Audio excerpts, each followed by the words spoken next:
کہ جنہوں نے ہماری اس خوشی کے موقع کو اپنی خوشی جان کر یہاں تشریف لا کر ہماری حوصلہ افزائی کی، اور ہمارے مبارک جماعت میں ایک نام، بہت عظیم نام ہے، تو منحنی سے دھان پان سے نحیف الجثہ ہیں، لیکن ان کا حافظہ بھی قوی ہے اور ان کا علم بہت قوی ہے۔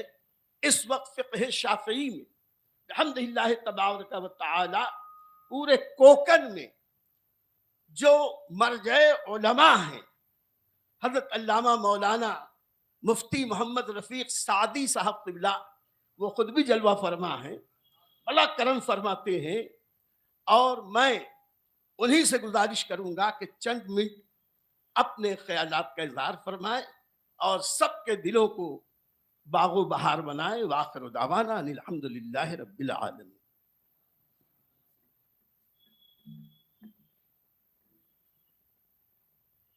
السلام علیکم ورحمۃ اللہ وبرکاتہ۔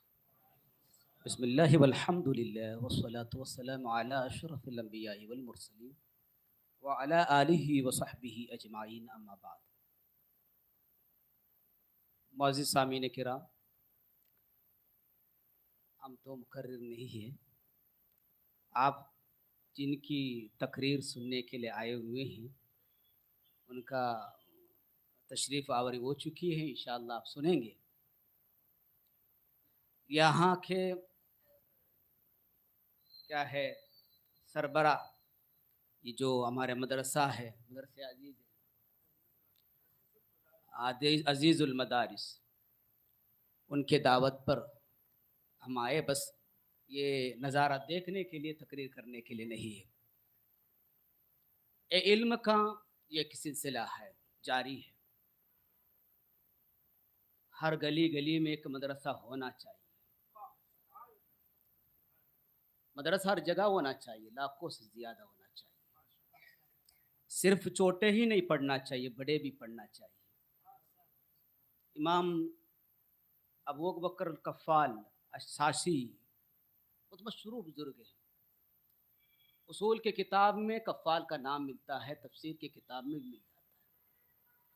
کہا جاتا ہے 40 برس تک عربی کے کچھ نہیں آتی تھی، 40 اپنے عمر کے 40 برس گزرنے کے بعد میدان علم میں گزر آئے، اور اس کے بعد مشہور عالم دین بن گئے۔ اس کا معاملہ یہ پیش کیا جاتا ہے، کفال الگ الگ طرح سے تھالا بناتے تھے، تھالا جو بناتے تھے قفل بناتے تھے، بہت ویرائٹی الگ الگ طرح سے ایک دم انوکھا تھالا بناتے تھے، بادشاہ کو پیش کرتے تھے، بادشاہ خوش ہوتا تھا اور اتنا بہت سارے تحائف سے نوازتا تھا، بادشاہ دیتا تھا۔ ایک مرتبہ یہ ایک دم انوکھا تھالا بنا کر لے گئے، تو پیش کیا گیا، پیش کیا، بادشاہ لیا عصا۔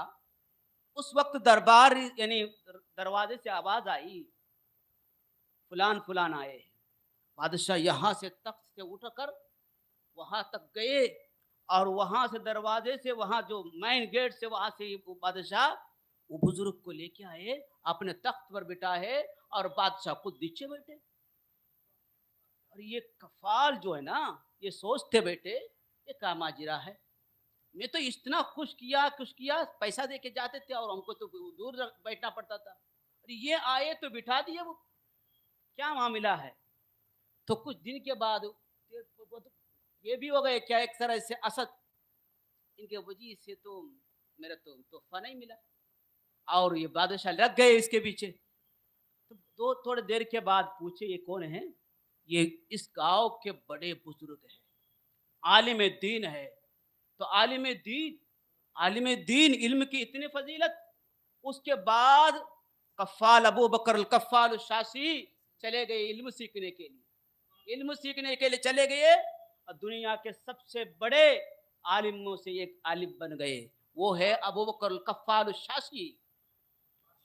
اور ایک ایسے ہی کفال اور ایک بھی ہے، شافعی فقہ میں 2 طریقہ ہے، اس میں سے ایک طریقہ ہے طریقہ الخراسانی، तरीक़तुल खुरासानी के एक लीडर है, इमाम है, वो है अबू बकर कफ़्फ़ालारी मरवज़ी रहमतुल्लाहि अलैहि। उनके जैसे आलिम उसके बाद पैदा ही नहीं हुआ। वो भी ठाला बनाते थे, वो भी ठाला बनाते थे, ठाला बनाते थे। और कोई वहां जा बैठे बैठे तो कफ़्फ़ाल के बारे में सुनाते थे, मैं भी कफ़्फ़ाल हूँ, मेरा कोई चर्चा नहीं कर रहा है। और फिर उधर जाके देखेंगे तो उधर भी कफ़्फ़ाल का चर्चा, बड़े कफ़्फ़ाल का चर्चा। ये क्या मामला है? तो मेरा भी चर्चा करो, मैं भी कफ़्फ़ार हूँ, मैं भी कुफ़्र बनाता हूँ। बोले वो तो आलिम थे, तो क्या है, तुझे तो ये तक नहीं आता, इस्तिंजा करने नहीं आता। किसी ने तो इस तरह बोल दिया या कुछ इस तरह के अल्फाज बोल दिया, तो वो ये क्या है, इल्म दीन सीखने के लिए चले गए 35 साल के उम्र में। अपने 35 साल के उम्र तक वो अनाड़ी थे, कुछ आता न जाता नहीं था, और 35 साल के उम्र में चले गए पढ़ने के लिए। सीखे तो बड़े आलिम बन गए। उसके बाद इस तरह के फकीह पैदा नहीं हुआ। उलमाए किराम का कहना है, तफसीर के जो तवारीख की किताब में आप देखेंगे ना, इनके कफ़्फ़ाल के बारे में अलग अलग कहानी, अलग अलग तरह के वाक्य मिलता है। तो ये है कफ़्फ़ालैन। तो इनका जैसे कफ़्फ़ालैन इस तरह के बहुत सारे बुजुर्ग हैं। आप देखेंगे कोई 50 साल के उम्र में चले गया, फाइल मफूल का फर्क नहीं मालूम था, बाद में बहुत बड़ा आलिम बन गया। सिर्फ छोटे लोग नहीं पढ़े, बड़े भी पढ़े। सिर्फ छोटे लोग के लिए इल्म नहीं है, बड़ों के लिए भी इल्म है। इल्म को 2 हिस्सों में बांटा गया है। एक फर्ज किफाया है, वो उलमा सीखे हैं, और फर्ज आइन है, और किसी को सीखना है, और छोटा बड़ा सीखना है, बूढ़ा भी सीखना है। नहीं सीखेंगे तो पकड़ होगा, आखिरत में पकड़ होगा।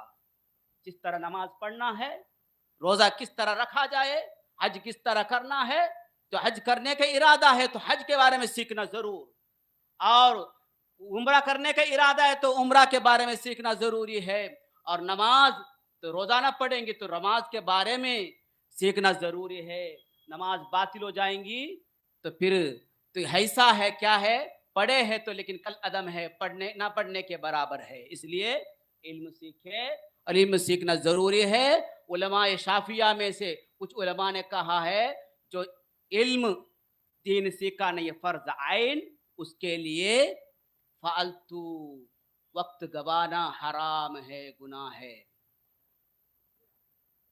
और इसी तरह इल्म नहीं सीखता है वो फासिक है, फर्ज आइन इल्म नहीं सीखने वाला फासिक। और इसी तरह फर्ज आइन इल्म से वो नाबलद है, लाबलद है, वो फासिक है।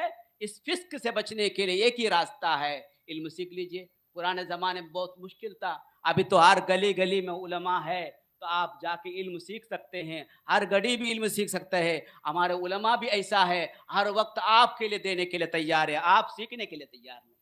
अल्लाह ताला तौफीक अता फरमाए। और हमारे दुआ है इस मदरसे को अल्लाह ताला दिल दुनी रात चौगुनी तरक्की अता फरमाए। इसके सरबरा असातिज़े किराम, इसमें पढ़ने वाले बच्चे, अभी पढ़ने के लिए आने वाले बच्चे, तमाम के हक में अल्लाह ताला बेहतरी अता फरमाए।